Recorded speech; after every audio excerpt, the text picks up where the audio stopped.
Assalamualaikum.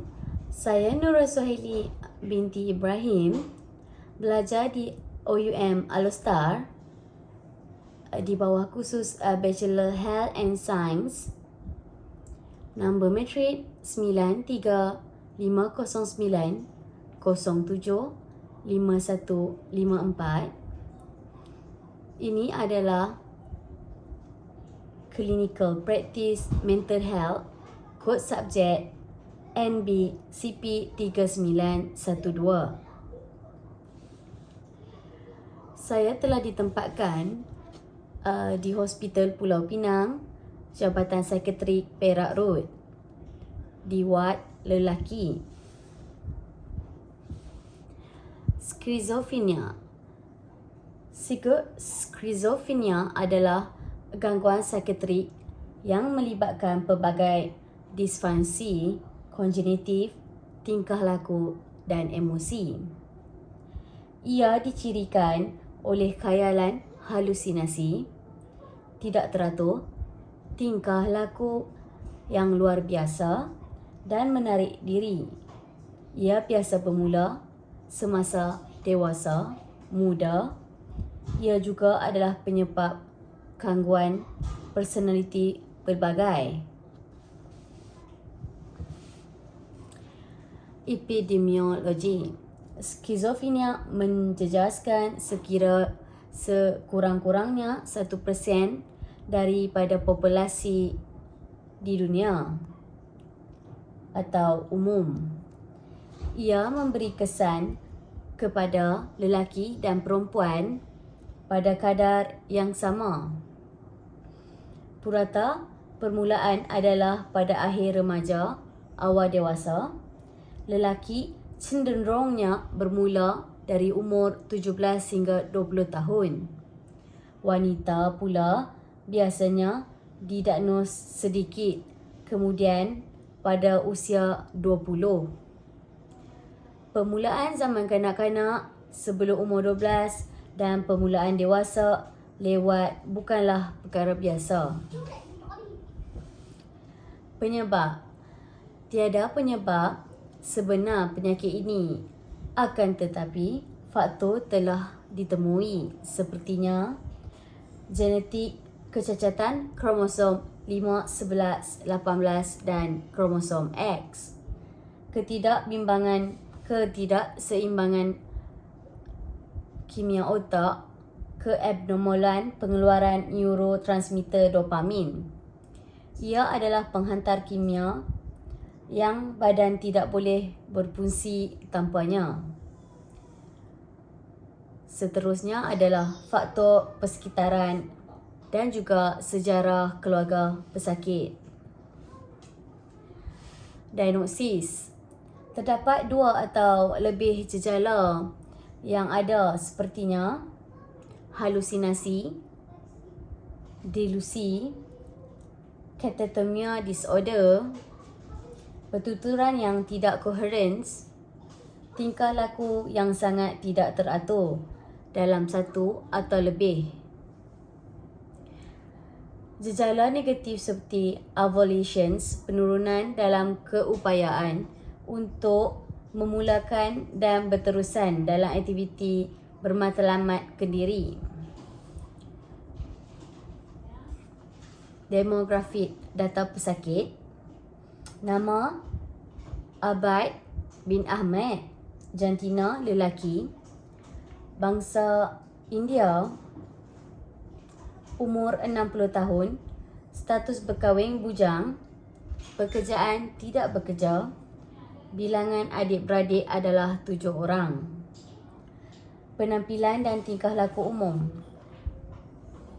Penampilan fizikal lelaki Melayu pertengahan umur. Ekspresi muka tidak berbaju dengan pemakaian yang kotor, kebersihan mulut yang tidak bersih dan kuku yang kotor, serta selalunya gelisah. Pertuturan yang koherens tapi kadang-kadang tidak relevan, nada dan jumlah yang tinggi. Mood mudah marah, pemikiran yang tidak teratur. Tiada gangguan perspeksi seperti ilusi, halusinasi dan nyah realisasi. Sejarah sosial, tidak pernah bekerja disara oleh anak buah mendapat rawatan di Klinik Bagan Butterworth di bawah unit mentari sejak 2012. Tinggal sendiri di rumah menjadi lebih teruk dalam masa 3 bulan ini. Dilaporkan bertindak agresif di kedai makan dan mengganggu orang awam.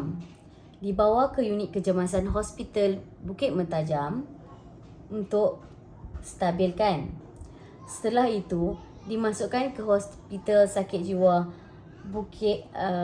Sakit Jiwa dan Mental Jalan Perak, Hospital Pulau Pinang mengikut borang 6 perintah bagi pesakit tidak sukarela oleh pengarah hospital subsection 10 kurungan 5 dan 14 kurungan 4 Akta Kesihatan Mental 2001.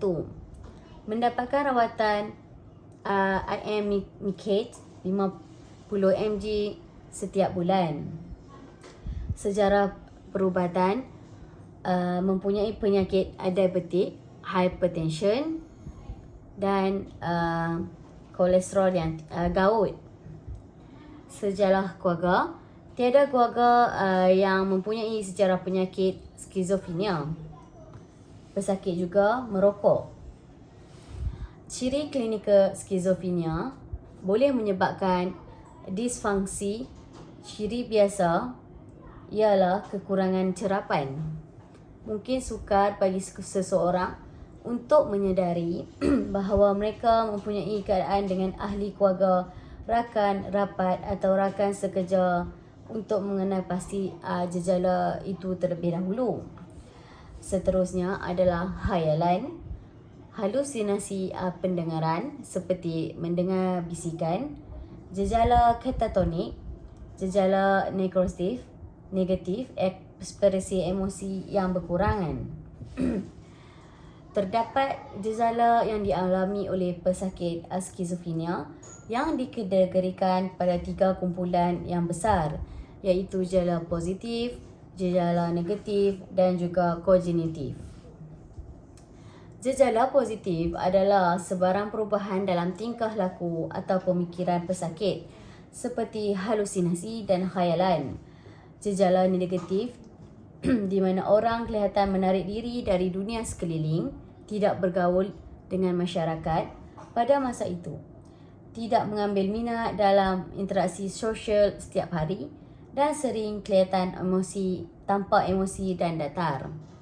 Halusinasi, khayalan, perubahan tidak logik dalam tingkah laku atau pemikiran hyperaktif dan gangguan pemikiran. Gejala negatif pula yang dialami oleh pengidap skizofrenia termasuklah hilang minat, motivasi dalam kehidupan dan aktiviti termasuk perhubungan dan seks. Kurang tumpuan, tidak mahu keluar rumah dan perubahan pola tidur. Gangguan psikomotor, avoidance, pengurangan tingkah laku terarah matlamat, gangguan mood dan gangguan pemikiran. Komorbid yang berkaitan, kemurungan, risiko bunuh diri, 50% skizofrenia cuba membunuh diri, diabetik mellitus akibat daripada ubat, attention deficit hyperactive disorder dengan permulaan kanak-kanak iaitu ADHD. Rawatan dan pengurusan, plan komprehensif yang diperlukan dalam rawatan skizofrenia ia haruslah termasuk antipsikotik preskripsi, kaunseling, sokongan dari yang tersayang dan mungkin kemasukan ke hospital untuk kejang. Tiada ubat untuk keadaan ini, tetapi gejala boleh diuruskan dengan rawatan. Diagnosis perbezaan skizofrenia adalah pembezaan kanak-kanak termasuk ADHD, gangguan tingkah laku, Asperger, gangguan personaliti sempadan dan kemurungan kanak-kanak. Diagnosis perbezaan pada orang dewasa termasuklah gangguan bipolar, gangguan personaliti, kemurungan, sempadan, gangguan mood, gangguan skizofektif skizofrenia, paranoia dan alkoholism. Itu saja dari saya. Sekian, terima kasih.